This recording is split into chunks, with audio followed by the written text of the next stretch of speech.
the Lord told them in verse 9, when Pharaoh shall speak unto you, saying, show a miracle for you, then thou shalt say unto Aaron, take thy rod and cast it before Pharaoh, and it shall become a serpent.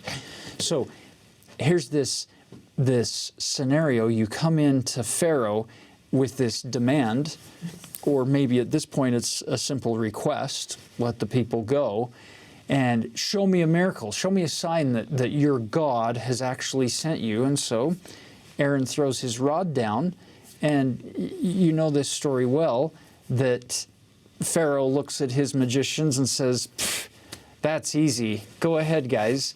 So they throw their rods down, which turn into serpents or snakes as well.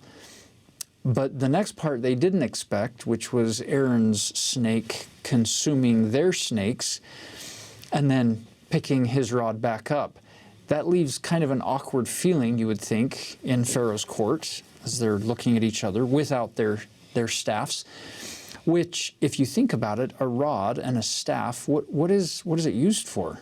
What is its intent? It's got a variety of uses. One is to help with balance. So here's Aaron, he's 83 years old, and he's walking with this rod. It could be a walking stick. It can be a sign in some degrees of power and protection. Shepherds would use staffs to help guard the flock. A myriad of possible uses for a rod. And now the magicians, Pharaoh's people, no longer have that capacity.